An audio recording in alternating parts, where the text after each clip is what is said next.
want to become old friends with these emotions that you've been experiencing.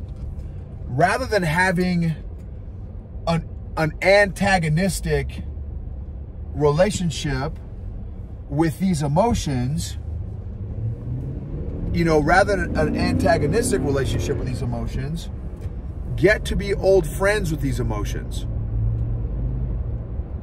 Rather than when they pop up, beating yourself up or beating your head over the stick, which again is that's been my emotional practice for decades, is be curious.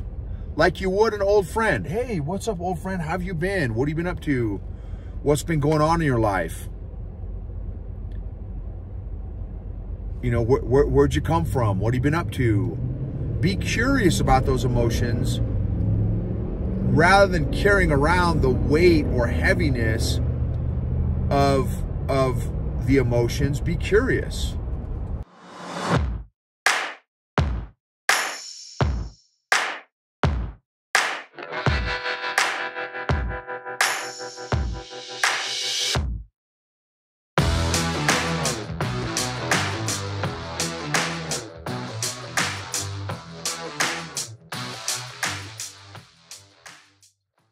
Hope you guys are doing amazing and allowing yourself to learn and discover new stuff about how God made you. Some insights. This episode is going to be just sharing, I don't know, a little bit of unpleasantness that I'm feeling. And it's funny because I've really worked on, and feel as y'all have been following me for a little while, a few episodes, a 3-part series about 2 or 3 months ago about changing my perspective about the valley, about being in a valley. And I think it's unrealistic to think or expect that we can positive mental attitude our way out of valleys. I think it's realistic as a human being to recognize and acknowledge that there's ups and downs. We have high points, we have low points, we have plateaus. One of my buddies who wrote a book called Leader Farming by Zach Thomas, he's a West Point grad, Chick-fil-A owner, operator, and an entrepreneur. And you know, he talks about the seasons of life and the seasons of leadership. And, you know, today, I don't know, it's been a little bit blah. And I'm really trying, and it sounds so counterintuitive to like, hey, get comfortable being uncomfortable. I've said that 1,000 times. And it's one of my philosophies in jiu-jitsu, why I don't care what position. I always start in bad positions for the last 5 or 6 years now. And I'm super comfortable being in bad positions now. Emotionally, I'm not. Emotionally, I am still working on being comfortable with uncomfortable and unpleasant emotions. And I'm hoping that it's a process and a journey, and that at some point I will be more okay with my uncomfortable and unpleasant emotions, just like my jiu-jitsu journey. In the white belt, you know, my first year or two as a white belt, being in uncomfortable positions was not comfortable because I didn't have the tools to roll with and in uncomfortable positions. And, you know, people, upper belts, I was very uncomfortable on many levels, physically, mentally, emotionally, even spiritually. And then there's a lady that I just came back from the dental appointment, and I'm like, hey, how you doing? She's like, man, I've been a little bit down. And I'm like, hey, look, you know, like, first of all, you know, I'm sorry to hear that. And we had just quick opportunity. There was not a whole bunch of time, but I'm like, hey, it's okay to not be okay, and allow yourself to identify and acknowledge and process and manage and feel those down emotions, those uncomfortable emotions. Give yourself permission to feel that stuff. And so, which is something that I'm trying to practice what I preach, and just, yeah, I guess, acknowledge and discover and be curious about those emotions. Another powerful exercise I want to share with you all that I got from this awesome mastermind, leadership mastermind that I'm in with Dr. Mark Mayfield. Dr. Mark Mayfield, definitely follow him on social when you get an opportunity. And so I'm in his leadership mastermind, and one of the exercises that he had us do was, what emotions, what set of emotions have you felt for a long period of time? You know, what 4 or 5 emotions or 10 emotions have you felt over a long period of time? And for me, shame, guilt, self-condemnation, self-hatred, insecurity, unworthiness,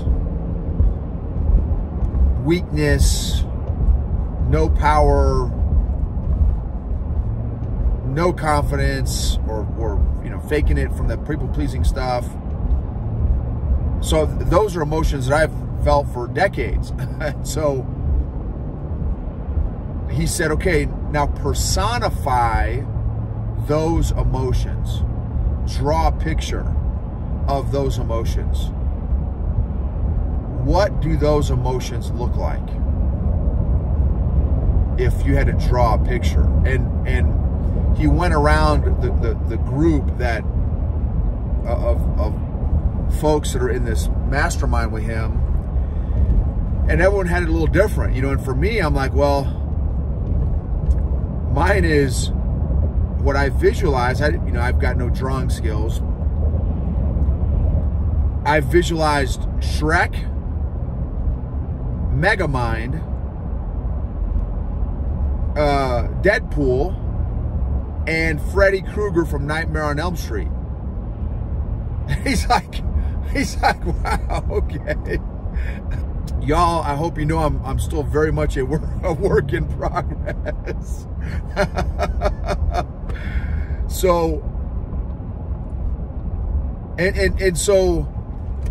the reason for this exercise, he said, is you want to become old friends with these emotions that you've been experiencing, rather than having an antagonistic relationship with these emotions.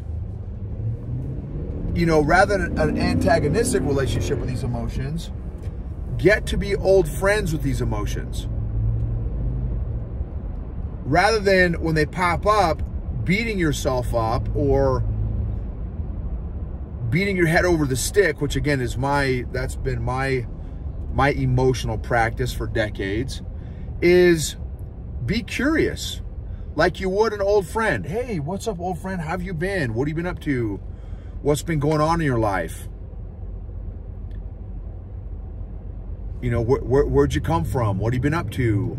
Be curious about those emotions, rather than carrying around the weight or heaviness of the emotions. Be curious. And definitely don't avoid, which is, again, what I also did for decades. Because when you ignore or ghost your emotions, they will grow. They grow and compound. And like, look, I'm knocking at your door, McFly. Do not ghost me. And only when you I acknowledge, identify those emotions, do they start to lose their weight and lose their power? So identifying and acknowledging is the first two steps into being able to process and manage those emotions. If the brain, if the mind, heart, and body has not been able to name that particular emotion, the mind, heart, and body can't start going to work on those emotions. The emotions want to be acknowledged and recognized, not ghosted. Again, speaking from somebody who has ghosted my emotions for 4 decades and pretended like they didn't exist or they weren't around, or even better, they didn't affect me, which is so funny now, being on the other side of the fence. Our emotions affect us, whether you're aware of it or not. And even again, for my hardcore logical analytical folks, they affect and impact you also. It's just how often and to what degree do they impact you. So that's something that I'm really working on. And so today, this is part of me processing my emotions, is doing my podcast episode. And I've got a big hunting trip coming up. And man, I've had a lot of anxiety around this trip, which has been fascinating for me. I'm super excited, but I'm also nervous and have some fear and some anxiety and some anxiousness and trepidation and a lot of really interesting emotions about a trip that I'm like, it's a trip of a lifetime. And man, I'm trying to let myself process them, acknowledge them. I'm trying to identify them all and allow myself to feel all this stuff. And again, be curious about these emotions, about this big upcoming trip, instead of, again, my default, which has been stuffing, avoiding, even judging the emotions that I feel and judging me for the emotions that I feel, rather than just being curious and discover, put on my detective hat and safari hat. Not even detective, that's even kind of a little bit like, but just safari hat. Like, hey, let me go on an exploration with these emotions and try to figure out, hey, what's going on here? Do a little bit of a deeper dive and try to understand what's going on. And just in the process of learning and discovering and being curious, hoping and praying that they kind of slowly go away, you know what I mean? And they slowly dissipate and dissolve, you know, instead of just being so huge and these big scary monsters, but instead just being, hey, these are my old buddies, these are my old friends. So, and I also want to be very, very thankful for our sponsors, our podcast sponsors, classicalconversations.com/Gibbons. So if you do want to check out some skinny on homeschooling, which I super encourage you to, especially with all the craziness that's going on, is check out classicalconversations.com/Gibbons and just check it out. There's a couple free resources, a couple free downloads, but just check it out and see if it might be a good fit. And I'm telling you, you can do it. In fact, my dentist lady, she wasn't even like the main dentist. She's like one of the, whatever the next level down is from a dentist. And she's like, I work and my husband does all the homeschooling. Her kids are a lot littler. Her kids are like, one is 2 and one is like 4 or 5. And so they homeschool their oldest, the 4 or 5 year old. And she's like, that's how we do it. And we love it. the freedom, the flexibility, the control of being able to control our kids learn has been game-changing for us. So anyway, thank you for letting me be a part of your emotional growth journey and vice versa. Would really appreciate it if you would rate, review, subscribe, share. If there's an episode that's really resonated with you, please share that, maybe with a friend or family member or colleague or coworker. And I also want to encourage you and remind even myself when I say this to you, that this emotional growth journey is not linear. It's circular. It's an ongoing journey. It's not something that, you know, in the Western culture, you start, there's a midpoint and an end point. You start, there's a midpoint and an end point. It's an ongoing journey that there's layers. You know, I've said sometimes in the podcast or YouTube channel that it's emotions are 4-dimensional. And I don't even know if that's even, you know, just get the concept. They can come whenever they want to, the emotions can. They can come however hard they want to. They can come from whatever time period they want to. You could get hit with emotions from being 5 years old. You could get emotions slammed from a tense interaction with your boss from last week. It could be from something that happened in high school. It could be something that happened, you know, so they can come from whatever time period in your life. And the goal, in my opinion, is not to, again, definitely not to stuff or avoid or anything like that. It's to learn how to surf those waves. Once you learn how to surf, you can handle the waves. And you can hang on that wave for a little bit, like, okay, now I want to transition to another wave. Again, just like jiu-jitsu, the goal is to learn how to roll with these different emotions. It's not like, okay, once I process and work through my emotion of anger or frustration or depression or sadness, that one day I will never, ever experience anger again. So have the right expectation that, okay, I just need to learn how to roll. I just need to learn my jiu-jitsu moves, my emotional jiu-jitsu moves, so that whatever, whenever, however they come, you can, oh, okay, sweet. All right, yep, sadness, anger, frustration, depression, anxiety, anxiousness, disappointment, discouragement, rejection, shame, fear, guilt, you know, whatever those emotions are. Hey, okay, got you. Yep, I see you. I can't roll with you right now because I'm in the middle of this meeting or I'm in the middle of work. But later tonight or, you know, this weekend, we'll definitely roll, definitely spend some time together.